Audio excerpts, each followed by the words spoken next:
Esther, capítulo 9. No 13º dia do 12º mês, o mês de Adar, entraria em vigor o decreto do rei. Naquele dia, os inimigos dos judeus esperavam vencê-los, mas aconteceu o contrário. Os judeus dominaram aqueles que os odiavam, reunindo-se em suas cidades, em todas as províncias do rei Xerxes, para atracar os que buscavam a sua destruição. Ninguém conseguia resistir-lhes, porquanto todos os povos estavam com medo deles. E todos os nobres das províncias, os sátrapas, os governadores e os administradores do rei apoiaram os judeus, porque o medo que tinham de Mardoqueu havia se apoderado deles. Mardoqueu era influente no palácio, sua fama espalhou-se pelas províncias e ele se tornava cada vez mais poderoso.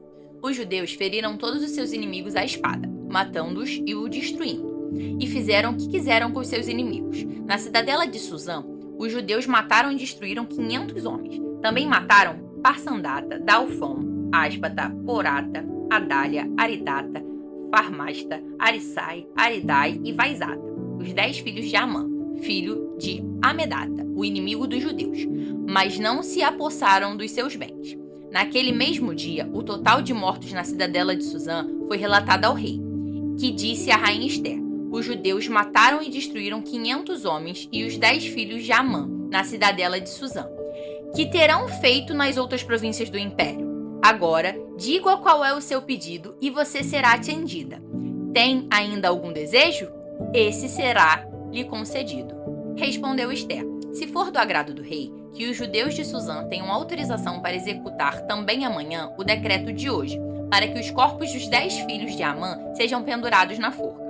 Então, o rei deu ordens para que o fizesse. O decreto foi publicado em Suzã, e os corpos dos 10 filhos de Amã foram pendurados na forca.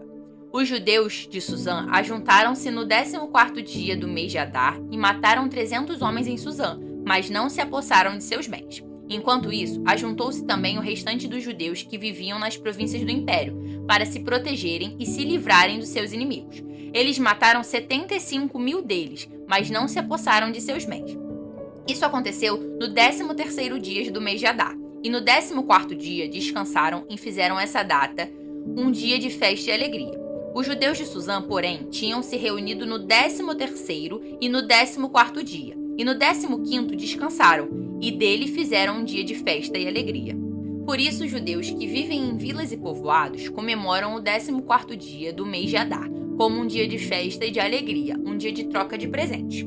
Mardoqueu registrou esses acontecimentos e enviou cartas a todos os judeus de todas as províncias do rei Xerxes, próximos e distantes, determinado que anualmente se comemorassem os dias do 14º e 15º do mês de Adar, pois nesses dias os judeus livraram-se dos seus inimigos, e nesse mês a sua tristeza tornou-se em alegria, e o seu pranto num dia de festa. Escreveu-lhes dizendo que comemorassem aquelas datas como dias de festa e de alegria, de troca de presentes e de ofertas aos pobres. E assim, os judeus adotaram como costume aquela comemoração, conforme o que Mardoqueu lhes tinha ordenado por escrito.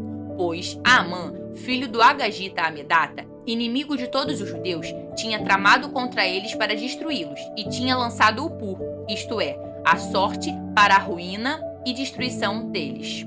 Mas, quando isso chegou ao conhecimento do rei, ele deu ordens escritas para que o plano maligno de Amã contra os judeus se voltassem contra sua própria cabeça, e para que ele e seus filhos fossem enforcados. Por isso, aqueles dias foram chamados Purim, da palavra pur.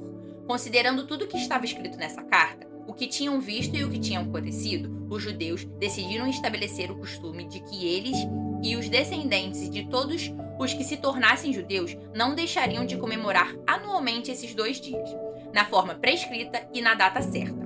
Esses dias seriam lembrados e comemorados em cada família, de cada geração, em cada província e em cada cidade, e jamais deveriam deixar de ser comemorados pelos judeus. E os judeus descendentes jamais deveriam esquecer-se de tais dias. Então, a rainha Esther, filha de Abiail, e o judeu Mardoqueu escreveram com toda a autoridade uma segunda carta para confirmar a primeira carta acerca do Purim. Mardoqueu enviou cartas a todos os judeus das 127 províncias do império do rei Xerxes, desejando-lhes paz e segurança, e confirmando que os dias de Purim deveriam ser comemorados nas datas determinadas, conforme o judeu Mardoqueu e a rainha Esther tinham decretado e estabelecido para si mesmos. Para todos os judeus e para os seus descendentes e acrescentou observações sobre tempos de jejum e de lamentação. O decreto de Ester confirmou as regras do Purim, e isso foi escrito nos registros.